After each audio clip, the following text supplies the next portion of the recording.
श्रीगुरुभ्यो नमः हरि ओम्। योऽन्तः प्रविश्य मम वाचमिमां प्रसुप्तां सञ्जीवयध्य किल शक्तिधरस्वधाम्नाम् अन्यां च हस्तचरणश्रवणत्वगादीन् प्राणां नमो भगवते पुरुषाय तुभ्यम्।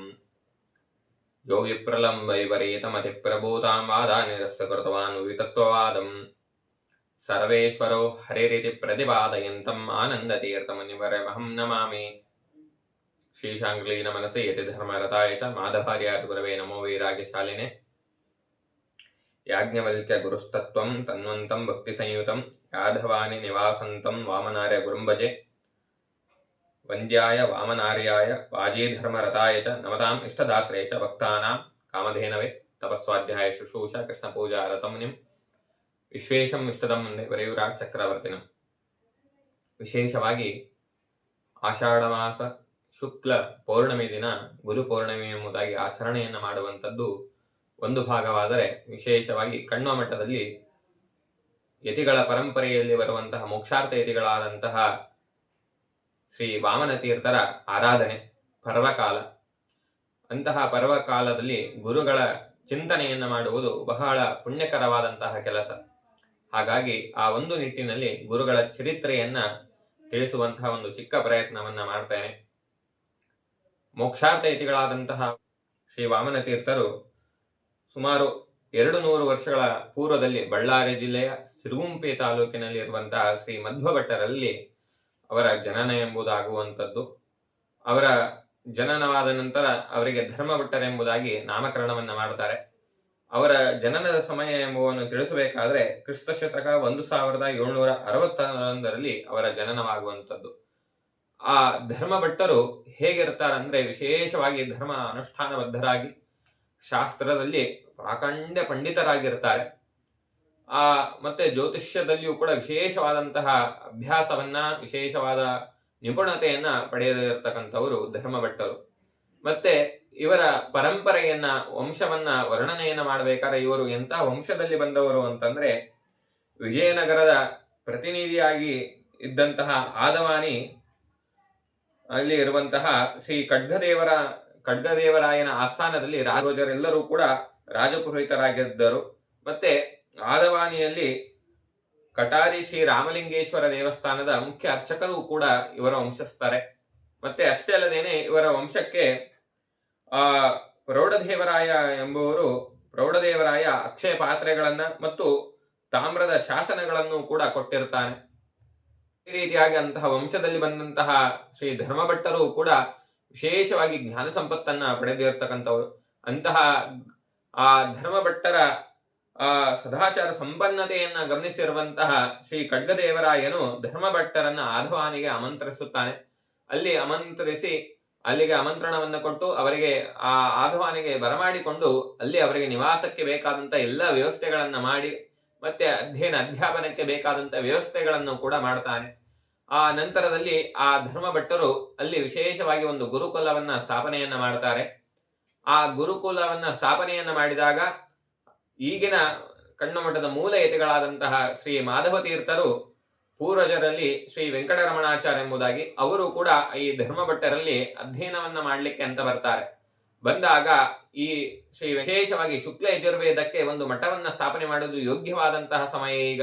ಹಾಗಾಗಿ ಗಮನಿಸಿ, ನಂತರದಲ್ಲಿ ಆ ವೆಂಕಟರಮಣಾಚಾರ್ಯರನ್ನ ಕಣ್ವಮಠದ ಒಬ್ಬ ಮೂಲ ಯತಿಗಳಾಗಿ ಆ ಸನ್ಯಾಸವನ್ನ ಸ್ವೀಕಾರ ಮಾಡಲಿಕ್ಕೆ ಅವರಿಗೆ ಆ ವೆಂಕಟರಮಣಾಚಾರ್ಯರನ್ನ ಸಿದ್ಧಗೊಳಿಸಿದ ನಂತರ ಶಿರೂರು ಮಠದಲ್ಲಿ ಇರುವಂತಹ ಶ್ರೀ ಲಕ್ಷ್ಮೀ ಮನೋಹರ ತೀರ್ಥರಿಂದ ಶ್ರೀ ಮಹಾದೇವ ತೀರ್ಥರು ಎಂಬುದಾಗಿ ನಾಮವನ್ನ ಪಡೆದು ಕಣ್ವಮಠವನ್ನ ಸ್ಥಾಪನೆಯನ್ನ ಮಾಡ್ತಾರೆ. ಸ್ಥಾಪನೆಯಾದ ಸಮಯದಲ್ಲಿ ಸಾಕಷ್ಟು ಜನರಿಂದ ತೊಂದರೆಗೆ ಒಳಗಾಗ್ತಾರೆ. ಆಗ್ಲೂ ಕೂಡ ಮಾಧವ ತೀರ್ಥರ ಒಟ್ಟಿಗೆ ಎದ್ದು ಧರ್ಮಭಟ್ಟರು ಆ ಬಂದಂತಹ ಎಲ್ಲ ವಿಘ್ನಗಳನ್ನ ಪರಿಹಾರ ಮಾಡ್ತಾರೆ, ಕಷ್ಟಗಳನ್ನೆಲ್ಲವನ್ನೂ ಕೂಡ ಪರಿಹಾರ ಮಾಡ್ತಾರೆ. ಮಾಡಿದ ನಂತರ ಆ ಮಾಧವ ತೀರ್ಥರು ಗುರುಗಳಿಗೆ ಆ ಪೂರ್ವ ಆಶ್ರಮದಲ್ಲಿ ಗುರುಗಳಾಗಿದ್ದಂತಹ ಧರ್ಮಭಟ್ಟರಲ್ಲಿ ಒಂದು ವಿಶೇಷವಾಗಿ ಪ್ರಾರ್ಥನೆಯನ್ನ ಮಾಡ್ತಾರೆ. ಗುರುಗಳೇ, ನಮಗೆ ಅಧ್ಯಯನವನ್ನ, ನಮಗೆ ಬೇಕಾದಂತಹ ಜ್ಞಾನವನ್ನ ಕೊಟ್ಟರೆ, ನಿಮಗೆ ಜ್ಞಾನಕ್ಕೆ ಪೂರ್ವಕವಾಗಿ ಗುರುದಕ್ಷಿಣೆಯಾಗಿ ಏನನ್ನೂ ಕೂಡ ನೀಡಲಿಲ್ಲ, ನಿಮಗೆ ಆ ಸಂಪತ್ತನ್ನು ಕೊಡೋದು ಯೋಗ್ಯವಲ್ಲ ಅನಿಸುತ್ತೆ, ಹಾಗಾಗಿ ನೀವು ಸನ್ಯಾಸವನ್ನ ಸ್ವೀಕಾರ ಮಾಡಿ ಎಂಬುದಾಗಿ ಕೇಳಿದಾಗ ಆಗ ವಿನಯದಿಂದ ಅವರು ನಾನು ಮಠದ ಸನ್ಯಾಸಿ ಆಗುವುದಿಲ್ಲ, ಹೊರತು ಮೋಕ್ಷಾರ್ಥ ಯತಿಯಾಗಿ ನಾನು ಸನ್ಯಾಸವನ್ನು ಸ್ವೀಕಾರ ಮಾಡ್ತೇನೆ ಎಂಬುದಾಗಿ ಮಾಧವ ತೀರ್ಥರಲ್ಲಿ ವಿಶೇಷವಾಗಿ ಶ್ರೀ ವಾಮನ ತೀರ್ಥರು ಎಂಬುದಾಗಿ ಒಬ್ಬ ಸನ್ಯಾಸಿಯನ್ನಾಗಿ ಮೋಕ್ಷಾರ್ಥ ಯತಿಯಾಗಿ ಸನ್ಯಾಸಿಯನ್ನ ಆಗ್ತಾರೆ. ಸನ್ಯಾಸಿ ಆದ ಬಳಿಕ ಅವರು ಎಲ್ಲ ಪ್ರಾಂತದಲ್ಲಿಯೂ ಸಂಚಾರ ಮಾಡ್ತಾ ಮಾಡ್ತಾ ವಿಶೇಷವಾದ ಭಕ್ತ ಸಮೂಹವನ್ನ ಅವರು ಪಡಿತಾರೆ. ಭಕ್ತ ಸಮೂಹವನ್ನ ಪಡೆದು ನಂತರದಲ್ಲಿ ಶಿಷ್ಯ ವರ್ಗವನ್ನ ಮಾಡಿಕೊಂಡು ನಂತರದಲ್ಲಿ ಮತ್ತೆ ಆದವಾನಿಗೆ ಬರ್ತಾರೆ. ಆದವಾನಿಗೆ ಬಂದಾಗ ಆಗ ಆದವಾನಿಯಲ್ಲಿ ಕರ್ನೂಲಿನ ನವಾಬನಿಂದ ಯುದ್ಧಕ್ಕೆ ಒಳಗಾಗಿ ಆದವಾನಿನ ನವಾಬರು ಅವರಲ್ಲಿ ಕರ್ನೂಲಿನ ನವಾಬನಲ್ಲಿ ಸೆರೆಮನೆಯಲ್ಲಿ ಬಂಧಿತರಾಗಿರ್ತಾರೆ. ಆಗ ಬಂಧಿತರಾದಂತಹ ವಿಷಯವನ್ನ ಅಲ್ಲಿ ಆದವಾನಿಯಲ್ಲಿರುವಂತಹ ಭಕ್ತರ ಸಮೂಹ ಎಲ್ಲವೂ ಕೂಡ ಬಂದು ಗುರುಗಳಿಗೆ ಹೇಳಿ ಮತ್ತು ಅವರಲ್ಲಿ ವಿಶೇಷವಾಗಿ ವಿನಮ್ರತೆಯಿಂದ ಪ್ರಾರ್ಥನೆಯನ್ನ ಮಾಡಿಕೊಳ್ತಾರೆ. ಹೇಗಾದ್ರೂ ಮಾಡಿ ನಮ್ಮ ನವಾಬನನ್ನ ನೀವು ಬಿಡುಗಡೆ ಮಾಡಿಸಬೇಕು ಎಂಬುದಾಗಿ ಹೇಳಿದಾಗ ಆಗ ಗುರುಗಳು ಕರ್ನೂಲಿನ ನವಾಬನ ಹತ್ರ ಹೋಗ್ತಾರೆ.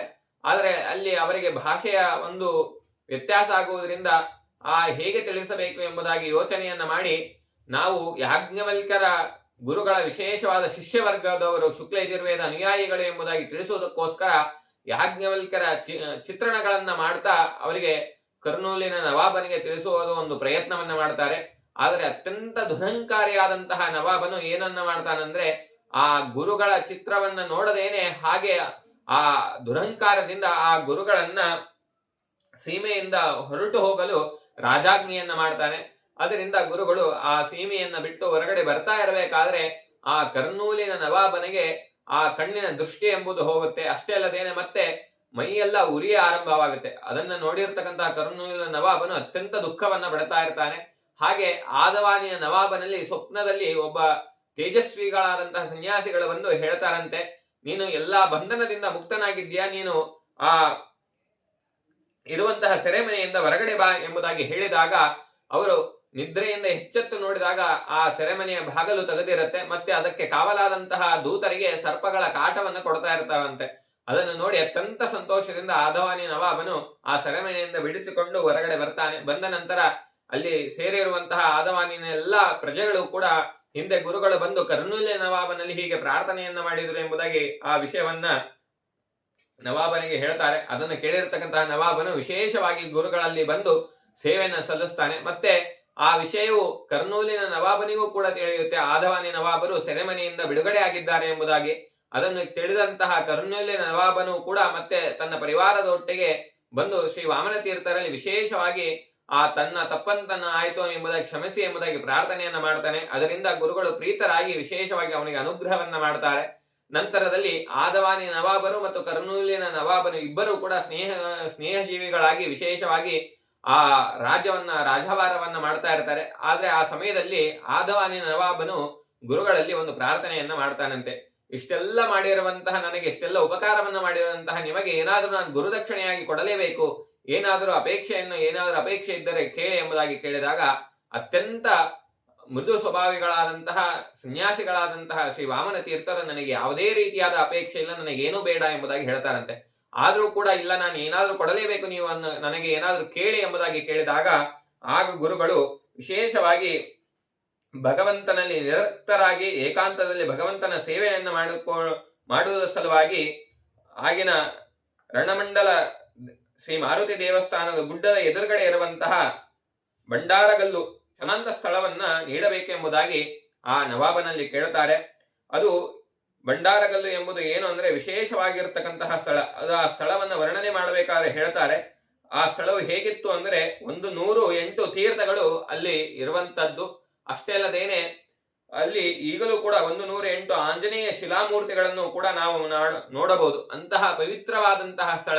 ಹಾಗಾಗಿ ಅದನ್ನ ನನಗೆ ದಾನವಾಗಿ ಕೊಡು ಎಂಬುದಾಗಿ ಕೇಳಿದಾಗ ಆ ನವಾಬನು ಆ ಸ್ಥಳವನ್ನ ವಿಶೇಷವಾಗಿ ಶ್ರೀ ವಾಮನ ತೀರ್ಥರಿಗೆ ಅದನ್ನ ದಾನವಾಗಿ ಕೊಡ್ತಾನೆ. ಕೊಟ್ಟ ನಂತರ ಆ ನವಾಬನು ಆ ಗುರುಗಳ ಸೇವೆಯನ್ನ ಮಾಡ್ತಾ ಇರ್ತಾನೆ.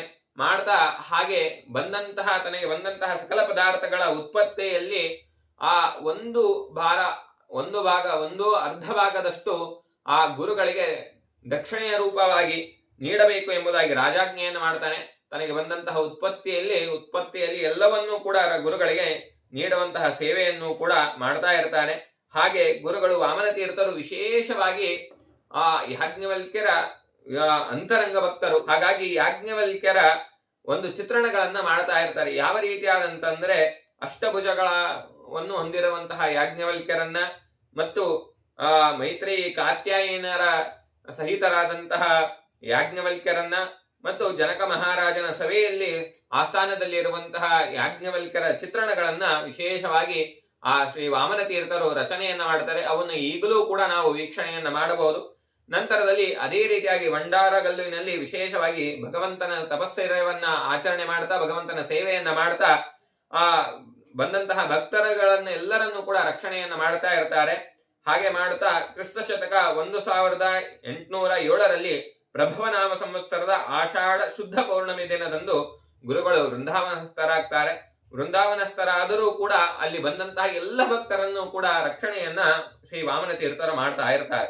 ಹಾಗೆ ಆಗಿನ ಕಾಲದಲ್ಲಿ ಆ ಭಂಡಾರ ಕಲ್ಲು ಎಂಬುದು ವಿಶೇಷವಾಗಿ ಗುಡ್ಡುಕಾಡು ಪ್ರದೇಶ.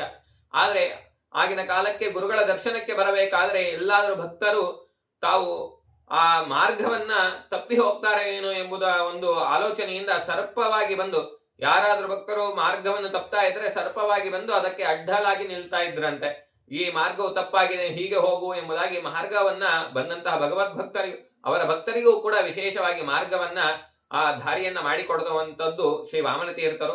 ಅಷ್ಟೇ ಅಲ್ಲದೇನೆ ಒಂದು ಸಮಯದಲ್ಲಿ ವೃಂದಾವನದ ಜೀರ್ಣೋದ್ಧಾರಕ್ಕೆ ಆಗಿ ಒಂದು ನಡೀತಾ ಇರಬೇಕಾದ್ರೆ ಅಲ್ಲಿ ಒಂದು ಚೂರು ಏನೋ ಅವರವರ ಸಮಸ್ಯೆಯಿಂದ ಅಲ್ಲಿ ಕೆಲಸವನ್ನು ಮಾಡುವಂತಹ ಬೇಲ್ದಾರ್ ಹನುಮಂತಪ್ಪ ಎಂಬುವರನ್ನ ಕೆಲಸದಿಂದ ಬಿಡಿಸಿ ಬಿಡ್ತಾರೆ. ಆದ್ರೆ ಅವರ ಕೆಲಸವನ್ನು ಮೆಚ್ಚಿರುವಂತಹ ಶ್ರೀ ವಾಮನ ತೀರ್ಥರು ಶ್ರೀ ಹನುಮಂತಪ್ಪನ ಸ್ವಪ್ನದಲ್ಲಿ ಬಂದು ಹೇಳ್ತಾರಂತೆ, ನೀನು ಕೆಲಸವನ್ನು ಬಿಡಬೇಡ, ನೀನೇ ನನಗೆ ಕೆಲಸವನ್ನ ಮಾಡಬೇಕು, ಜೀರ್ಣೋದ್ಧಾರದ ಎಲ್ಲಾ ಕೆಲಸಗಳನ್ನು ನೀನೇ ಮಾಡಬೇಕು ಎಂಬುದಾಗಿ ಹೇಳಿದಾಗ ಮತ್ತೆ ಆ ಹನುಮಂತಪ್ಪ ಎಂಬುವನು ಬಂದು, ಇಲ್ಲ ನಾನೇ ಗುರುಗಳ ಸೇವೆಯನ್ನ ಮಾಡ್ತೇನೆ ಎಂಬುದಾಗಿ ಬಂದು ಮತ್ತೆ ಆ ಜೀರ್ಣೋದ್ಧಾರ ಕೆಲಸವನ್ನ ಮಾಡ್ತಾನಂತೆ. ಆದ್ರೆ ಆ ಜೀರ್ಣೋದ್ಧಾರವನ್ನ ಕೆಲಸವನ್ನ ಮಾಡ್ತಾ ಇರಬೇಕಾದ್ರೆ ಅವನು ಅಲ್ಲಿ ಇರುವಂತಹ ವೃಂದಾವನ ಅರ್ಚಕರನ್ನ ಸಮೇತರಾಗಿ ಮತ್ತು ವೆಂಕಟ ನರಸಿಂಹಾಚಾರ್ಯರ ಒಂದು ಸಮೇತನಾಗಿ ಆ ಗುರುಗಳ ಚಿತ್ರಣವನ್ನ ಮಾಡಬೇಕು ಎಂಬುದಾಗಿ ಆ ಸಂಕಲ್ಪವನ್ನ ಮಾಡಿಕೊಳ್ತಾನೆ. ಆದ್ರೆ ಸಂಕಲ್ಪವನ್ನು ಮಾಡಿದಾಗ ವೆಂಕಟ ನರಸಿಂಹಾಚಾರ್ಯರು ಆ ಹನುಮಂತಪ್ಪನಿಗೆ ಕೇಳ್ತಾರಂತೆ, ಬೇಲ್ದಾರ್ ಹನುಮಂತಪ್ಪನಿಗೆ, ಹೇಗಿದ್ದಾರೆ ಗುರುಗಳು, ಚಿತ್ರಣವನ್ನ ಮಾಡೋಣ ಎಂಬುದಾಗಿ ಕೇಳಿದಾಗ ಅವನಿಗೆ ಏನಂತೆ ಹೇಳಬೇಕು ಅಂತ ತೋಚುವುದಿಲ್ಲಂತೆ. ಆದ್ರೆ ಕೆಲವೊಮ್ಮೆ ನಾವು ಹೇಳಬೇಕಾದ್ರೆ ಹೇಳ್ತೇವೆ, ಒಳ್ಳೆ ರೀತಿಯಾದಂತಹ ಧರ್ಮದ ವಿಷಯಗಳಲ್ಲಿ ನಮಗೆ ಭಗವಂತನ ಸೇವೆಯನ್ನ ಮಾಡ್ಲಿಕ್ಕೆ, ಗುರುಗಳ ಸೇವೆಯನ್ನ ಮಾಡ್ಲಿಕ್ಕೆ ಅಂತ ಒಂದು ಬಾರಿ ಅನುಷ್ಠಾನ ಬದ್ಧರಾಗಿ ಒಂದು ಬಾರಿ ಒಳ್ಳೆ ಮನಸ್ಸಿನಿಂದ ಸಂಕಲ್ಪ ಮಾಡಿದ್ರೂ ಸಾಕು, ಆ ಕೆಲಸವು ಸಿದ್ಧಿ ಆಗತ್ತೆ ಅಂತ. ಅದೇ ರೀತಿಯಾಗಿ ಇಲ್ಲಿ ವೆಂಕಟ ನರಸಿಂಹಾಚಾರ್ಯ ಮತ್ತು ಹನುಮಂತಪ್ಪ ಹಾಗೂ ಅವರೆಲ್ಲರೂ ಕೂಡ ಗುರುಗಳ ಚಿತ್ರವನ್ನ ಮಾಡಬೇಕು ಎಂಬುದಾಗಿ ಒಂದು ರೀತಿಯಲ್ಲಿ ಸಂಕಲ್ಪವನ್ನು ಮಾಡಿದ್ರು ಅಷ್ಟೇ. ಆದ್ರೆ ಅದಕ್ಕೆ ಅನುಕೂಲವನ್ನ ಗುರುಗಳೇ ಮಾಡಿಕೊಡ್ತಾರೆ. ಹೇಗೆಂದ್ರೆ ಸೊಲ್ಲಾಪುರದ ಒಬ್ಬರು ನರಸಿಂಹಾಚಾರ್ಯ ಎಂಬುವರು ಆ ಗುರುಗಳ ದರ್ಶನಕ್ಕೆ ಅಂತ ಬರ್ತಾರಂತೆ. ಗುರುಗಳ ದರ್ಶನಕ್ಕೆ ಅಂತ ಬಂದಾಗ ಅವರು ಆ ಗುರುಗಳ ಸ್ವಪ್ನದಲ್ಲಿ ಬಂದಂತಹ ಚಿತ್ರಣವನ್ನ ಒಂದು ರೇಖಾಚಿತ್ರ, ರಂಗೋಲಿ ಚಿತ್ರವಾಗಿ ಒಂದು ಮಾಡಿಕೊಂಡು ಬಂದಿರ್ತಾರಂತೆ. ಅದನ್ನು ಬಂದಂತಹ ವಿಷಯವನ್ನ ಆ ವೆಂಕಟ ನರಸಿಂಹಾಚಾರ್ಯಗೆ ತೋರಿಸ್ತಾರೆ. ಅದನ್ನು ನೋಡಿ ಮನಸ್ಸಿನಲ್ಲಿ ಅಭಿಲಾಷೆಗಳನ್ನ, ಆ ಮನಸ್ಸಿನಲ್ಲಿ ಅಂದುಕೊಂಡಂತಹ ಕೆಲಸ ಆಯಿತು ಎಂಬುದಾಗಿ ಸಂತೋಷವನ್ನ ಪಡ್ತಾರೆ. ಆದ್ರೆ ಅವರು ಕಣ್ಣನ್ನ ಮಾತ್ರ ಬಿಡಿಸಿರುವುದಿಲ್ಲ. ಆದ್ರೆ ಆ ಗುರುಗಳ ವೆಂಕಟ ನರಸಿಂಹಾಚಾರ್ಯ ಪ್ರಾತಃ ಕಾಲದಲ್ಲಿದ್ದು ಆ ಕಣ್ಣನ್ನು ಕೂಡ ಬಿಡಿಸ್ತಾರೆ. ನಂತರದಲ್ಲಿ ಪ್ರಾತಃ ಕಾಲದಲ್ಲಿ ಬಂದು ಹನುಮಂತಪ್ಪ ಅದನ್ನು ನೋಡುತ್ತಿರ್ಲಿಕ್ಕಾಗಿ, ಓ ಸ್ವಪ್ನದಲ್ಲಿ ಬಂದಂತಹ ಯತಿಗಳು ಇವರೇ ಎಂಬುದಾಗಿ ತಿಳಿದುಕೊಂಡು ಆ ವೆಂಕಟ ನರಸಿಂಹಾಚಾರ್ಯಗೆ ಹೇಳ್ತಾರೆ ಅಂತೆ. ಅವರು ಕೂಡ ಸಂತೋಷದಿಂದ ಆ ಭಾವಚಿತ್ರಕ್ಕೆ ಅದಕ್ಕೆ ಹರಳು ಹಾಕಿಸಿ ಆ ಗುರುಗಳ ಚಿತ್ರವನ್ನ ಮಾಡಿಕೊಂಡು ಹಾಗೆ ಇಟ್ಕೊಳ್ತಾರೆ. ಆ ಚಿತ್ರಣವನ್ನು ಕೂಡ ನಾವು ಈಗಲೂ ಕೂಡ ವೀಕ್ಷಣೆಯನ್ನ ಮಾಡಬಹುದು. ಮತ್ತೆ ಅಷ್ಟೇ ಅಲ್ಲದೇನೆ ಗುರುಗಳು ಒಳ್ಳೆಯ ಸಂಕಲ್ಪವನ್ನು ಈಡೇರಿಸೋದು ಅಷ್ಟೇ ಅಲ್ಲ, ಬಂದಂತಹ ಭಗವದ್ಭಕ್ತರ ರಕ್ಷಣೆಯನ್ನು ಕೂಡ ಮಾಡ್ತಾ ಇದ್ರು. ಹೇಗೆ ಅಂತಂದ್ರೆ, ಒಂದು ಬಾರಿ ಶ್ರೀ ವಿದ್ಯಾಭೂಷಣ ತೀರ್ಥರು ಗುರುಗಳ ದರ್ಶನಕ್ಕೆ ಅಂತ ಬರ್ತಾರೆ. ಅಲ್ಲಿ ಬಂದಾಗ ಎಲ್ಲ ಬಹಳಷ್ಟು ಭಕ್ತ ಜನ ಸಮೂಹ ಬರುತ್ತೆ. ಬಂದಾಗ ಎಲ್ಲಾ ಭಕ್ತರ ಸಮೂಹದಿಂದ ಕೂಡಿಕೊಂಡು ಭಗವಂತನ ಪೂಜೆಯನ್ನ ಮುಗಿಸಿ ಮತ್ತು ಯತಿಗಳಿಗೆ ಅಸ್ತೋದಕಾದಿಗಳನ್ನ ಮಾಡಿಸಿ ಭಗವತ್ ಭಕ್ತರಿಗೆ ಬಂದಂತಹ ಎಲ್ಲ ತೀರ್ಥ ಪ್ರಸಾದಗಳನ್ನು ಮುಗಿಸಿಕೊಂಡು ಕೆಳಗಡೆ ಬರ್ತಾ ಇರ್ತಾರೆ. ಆದ್ರೆ ಬರುವಂತಹ ಸಮಯದಲ್ಲಿ ಅಲ್ಲಿ ಪ್ರಹ್ಲಾದಾಚಾರ್ಯ ಎಂಬುವವರ 3-4 ವರ್ಷದ ಒಬ್ಬ ಮಗು ಕಾಣೆ ಆಗತ್ತಂತೆ. ಅದನ್ನು ಹುಡುಕ್ತಾ ಹೋಗ್ಬೇಕಾದ್ರೆ ಒಬ್ಬ ಯಥಾರ್ಥ ಆದಂತಹ ಹೆಣ್ಣು ಮಗಳು ಬಂದು ಹೇಳ್ತಾಳಂತೆ, ಇಲ್ಲ ಆ ಮಗು ಆ ಚಂದ್ರತೀರ್ಥದಲ್ಲಿ ಮುಳುಗಿ ಹೋಗಿದೆ, ಅದನ್ನ ಅಲ್ಲಿ ಹೋಗಿ ಹುಡುಕಿ ಎಂಬುದಾಗಿ ಹೇಳ್ತಾರಂತೆ. ಹಾಗೆ ಹೇಳಿದಾಗ ಯಾರು ಯೋಚನೆ ಮಾಡುವುದಿಲ್ಲ. ಆದ್ರೂ ಕೂಡ ಒಮ್ಮೆ ಹೋಗೋಣ ಅಂತ ಎಲ್ಲರೂ ಹೋಗ್ತಾರಂತೆ, ಹುಡುಕ್ತಾ ಇರ್ತಾರಂತೆ.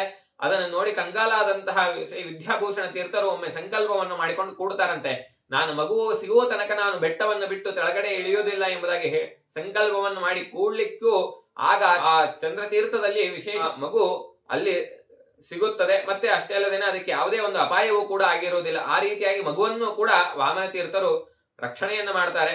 ಶ್ರೀ ವಾಮನ ತೀರ್ಥರ ಬಂದಂತಹ ಭಕ್ತರನ್ನು ಕೂಡ ರಕ್ಷಣೆ ಮಾಡದೇನೆ ಆಗುವಂತಹ ಕೆಲಸವನ್ನು ಕೂಡ ಸಹ ಬಹು ಸುಲಭವಾಗಿ ಮಾಡುವಂತಹ ಆಗುವಂತಹ ಕಷ್ಟ ಕೆಲಸಗಳನ್ನು ಕೂಡ ಸುಲಭವಾಗಿ ಮಾಡಿಕೊಡುವಂತವರು. ಯಾಕೆಂದ್ರೆ ಒಂದು ಬಾರಿ ಆರಾಧನೆಯ ಸಮಯ ಹತ್ತಿರ ಬಂದಿದೆ, ಚಂದ್ರತೀರ್ಥವನ್ನ ಶುಚಿಗೊಳಿಸಬೇಕು ಎಂಬುದಾಗಿ ತಿಳಿದುಕೊಂಡು ಅಲ್ಲಿ ಬಂದಂತಹ ಒಬ್ಬ ಕೆಲಸದವರಿಗೆ ಹೇಳ್ತಾರಂತೆ, ಇದನ್ನ ತೀರ್ಥವನ್ನ ಶುಚಿಗೊಳಿಸಿ ಎಂಬುದಾಗಿ, ಶುಭ್ರಗೊಳಿಸಿ ಎಂಬುದಾಗಿ ಹೇಳಿದಾಗ ಅವರು ಆ ಬಾಜಿಯನ್ನು ತೆಗೆಯುತ್ತಾ ಇರಬೇಕಾದ್ರೆ ಒಂದು ದೊಡ್ಡ ಬಂಡೆಗಲ್ಲು ಸಿಗುತ್ತಂತೆ. ಅದನ್ನು ನೋಡಿ ಬಹಳ ಪ್ರಯತ್ನವನ್ನು ಮಾಡ್ತಾರಂತೆ, ಏನು ಮಾಡ್ಲಿಕ್ಕೆ ಆಗುವುದಿಲ್ಲ ಅಂತೇಳಿ ಹಾಗೆ ಬಿಟ್ಟು ತೆಳಗಡೆ ಊಟಕ್ಕೆ ಅಂತ ತೆಳಗಡೆ ಬಂದಾಗ, ಬೆಟ್ಟದಿಂದ ತೆಳಗಿಳಿದಾಗ ಅಲ್ಲಿ ಒಬ್ಬ ಸನ್ಯಾಸಿ ರೂಪವನ್ನು ಧಾರಣೆ ಮಾಡಿಕೊಂಡು ಮತ್ತೆ ಕೇಳ್ತಾರಂತೆ, ಇಲ್ಲ ನಿಮಗೆ ಆ ತೀರ್ಥವನ್ನ ಶುಚಿಗೊಳಿಸ್ಲಿಕ್ಕೆ ಹೇಳಿದ್ರು, ಆದ್ರೆ ನೀವು ಯಾಕೆ ಈಗ ಊಟಕ್ಕೆ ಬಂದಿದ್ದು ಅಂತ ಕೇಳಿದ್ರೆ, ಇಲ್ಲ ಅದು ಒಂದು ದೊಡ್ಡ ಬಂಡೆಗಲ್ಲು ಅಡ್ಡವಾಗಿ ನಿಂತಿದೆ, ಅದನ್ನು ನಾವು ಏನೇ ಮಾಡಿದ್ರು ಕೂಡ ಸರಿಸಾಡುವುದಕ್ಕೂ ಕೂಡ ಆಗ್ತಾ ಇಲ್ಲ, ಹಾಗಾಗಿ ಅಂತ ಹೇಳಿದಾಗ ಅದನ್ನ ತಿಳಿದುಕೊಂಡಂತಹ ಗುರುಗಳು ಹಾಗೆ ಆಗಲಿ, ಒಳ್ಳೆಯದಾಗಲಿ ಅಂತ ಹೇಳಿಬಿಟ್ಟು ಹೋಗ್ತಾರಂತೆ.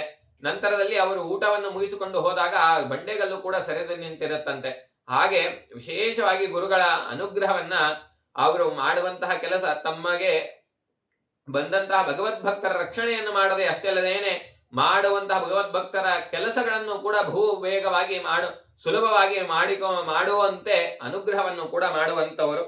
ಇವರ ಆ ವಿಶೇಷವಾಗಿ ಆರಾಧನೆಯನ್ನ ಅವರ ವಂಶಸ್ಥರಾದಂತಹ ಮಾಧವಾಚಾರ್ಯ ಎಂಬುವರು ಸ್ವತಃ ಅವರ ಶಿಷ್ಯ ಸಮೂಹದಿಂದ ನಡೆಸಿಕೊಂಡು ಹೋಗ್ತಾ ಇದ್ರು. ಆದ್ರೆ ಮುಂದೆ ಅವರಿಗೆ ಸಂತತಿ ಇಲ್ಲದೇ ಇರುವ ಕಾರಣದಲ್ಲಿ ಅವರ ಸಂಬಂಧಿಗಳಾದ ಬಹಳ ಆಪ್ತರಾಗಿರತಕ್ಕಂತಹ ಜಿ.ಕೆ. ನಾರಾಯಣರಾವರಿಗೆ ಆ ಆರಾಧನೆಯನ್ನ ನಡೆಸಿಕೊಡುವಂತಹ ಒಂದಿಷ್ಟು ಕೆಲಸಗಳನ್ನ ಅವರಿಗೆ ಒಪ್ಪಿಸುತ್ತಾರೆ. ನಂತರದಲ್ಲಿ ಅವರು ಒಂದು ಶ್ರೀ ವಾಮನ ತೀರ್ಥರ ಸಂಘವನ್ನ, ಸೇವಾ ಸಮಿತಿಯನ್ನ ಮಾಡಿಕೊಂಡು ಆ ಸೇವಾ ಸಮಿತಿಯಿಂದ ಆರಾಧನೆಗಳನ್ನ ಈಗಲೂ ಕೂಡ ನಡೆಸಿಕೊಡ್ತಾರೆ. ಆ ರೀತಿಯಾದಂತಹ ಆರಾಧನೆಗಳು ಈಗಲೂ ಕೂಡ ನಡೆಯುತ್ತೆ. ಆ ಆರಾಧನೆಯಲ್ಲಿ ಭಾಗಿಯಾಗುವಂತ ಎಲ್ಲ ಭಗವದ್ ಭಕ್ತರಿಗೂ ಕೂಡ ವಿಶೇಷವಾಗಿ ಗುರುಗಳು ಅನುಗ್ರಹವನ್ನು ಕೂಡ ಮಾಡ್ತಾ ಇದ್ದಾರೆ. ಹಾಗಾಗಿ ಅಷ್ಟೇ ಅಲ್ಲದೇನೆ ಅವರ ಸ್ಮರಣೆಯನ್ನು ಕೂಡ ಮಾಡಿದಾಗ ವಿಶೇಷವಾಗಿ ಆ ಗುರುಗಳ ಅನುಗ್ರಹ ಎಂಬುದಾಗುತ್ತೆ. ಯಾಕೆಂತಂದ್ರೆ ಗುರುಗಳ ಅನುಗ್ರಹ ಎಂಬುದು ನಮಗೆ ಸಿಕ್ತು ಅಂದ್ರೆ ನಾವು ನೇರವಾಗಿ ಮುಕ್ತಿಗೆ ಹೋಗ್ಲಿಕ್ಕೆ ಬಹುಬೇಗವಾಗಿ ಭಗವಂತನ ಲಿಸ್ಟಿನಲ್ಲಿ ನಾವು ಸೇರ್ತೇವೆ ಅಂತ ಗುಲಾಮ ದಾಸರು ಹೇಳುವ ಮಾತೆ, ಗುರುವಿನ ಗುಲಾಮನಾಗುವ ತನಕ ದೊರೆಯದಂಡ ಮುಕುತಿ ಅಂತ. ಗುರುವಿನ ಗುಲಾಮನಾಗಬೇಕಂದ್ರೆ ಗುರುಗಳ ಬಗ್ಗೆ ಮೊದಲು ನಮಗೆ ತಿಳಿದಿರಬೇಕು. ಹಾಗಾಗಿ ಯಥಾ ಕಿಂಚಿತ್ತಾಗಿ ಎಷ್ಟು ತಿಳಿದೆಯೋ ಅಷ್ಟು ಆ ಒಂದಿಷ್ಟು ತೊದಲ ನುಡಿಗಳಿಂದ ಗುರುಗಳ ಬಗ್ಗೆ ತಿಳಿಸುವ ಒಂದು ಪ್ರಯತ್ನವನ್ನ ಮಾಡಿದ್ದೇನೆ. ಯಾವುದಾದರೂ ತಪ್ಪುಗಳಿದ್ದರೆ ಅದೆಲ್ಲವೂ ಕೂಡ ನನ್ನದು, ಏನಾದ್ರೂ ಒಳ್ಳೆಯದಿದ್ದರೆ ಅದೆಲ್ಲವೂ ಕೂಡ ವಿದ್ಯಾಗುರುಗಳಾದಂತಹ ಪ್ರಾತಸ್ಮರಣೀಯರಾಗಿರ್ತಕ್ಕಂತಹ ಶ್ರೀ ವಿಶ್ವೇಶತೀರ್ಥರದು ಹಾಗೂ ಈಗಿನ ಗುರುಗಳಾದಂತಹ ಶ್ರೀ ವಿಶ್ವಪ್ರಸನ್ನ ತೀರ್ಥರ ಅನುಗ್ರಹ ಎಂಬುದಾಗಿ ತಿಳಿಸುತ್ತಾ, ನನಗೆ ಈ ಮಧ್ಯದಲ್ಲಿ ಬರುವಂತಹ ವಿಷಯಗಳಲ್ಲಿ ಭಾವಚಿತ್ರಕ್ಕೆ ಮತ್ತು ಅವರ ವಿಷಯಗಳಿಗೆ ಅನುಕೂಲ ಮಾಡಿಕೊಟ್ಟಂತಹ ಅವರಿಗೂ ತುಂಬು ಹೃದಯದ ಕೃತಜ್ಞತೆಗಳನ್ನ ಸಲ್ಲಿಸುತ್ತಾ, ಇದೇ ರೀತಿಯಾಗಿ ಗುರುಗಳ ಚರಿತ್ರೆಗಳನ್ನ ಮತ್ತು ಇನ್ನಷ್ಟು ವಿಷಯಗಳನ್ನ ನೋಡೋಣ ಅಂತ ಹೇಳ್ತಾ ನನ್ನ ಎರಡು ಮಾತುಗಳನ್ನ ಶ್ರೀ ವಿಶ್ವೇಶತೀರ್ಥ ಅಂತರ್ಗತ ಭಾರತೀಯ ರಮಣ ಮುಖ್ಯ ಪ್ರಾಣ ಅಂತ ಲಕ್ಷ್ಮೀನಾರಾಯಣನಲ್ಲಿಯೂ ಹಾಗೂ ಶ್ರೀ ಮಾಧವ ತೀರ್ಥ ಅಂತರ್ಗತ ಭಾರತೀಯ ರಮಣ ಮುಖ್ಯ ಪ್ರಾಣ ಅಂತರ್ಗತ ಶ್ರೀ ವಿಠ್ಠಲ ಕೃಷ್ಣನಲ್ಲಿಯೂ ಕೂಡ ಅರ್ಪಣೆಯನ್ನ ಮಾಡ್ತಾ ಮುಗಿಸುತ್ತೇನೆ. ಶ್ರೀಕೃಷ್ಣ ಅರ್ಪಣ ಮಸ್ತು.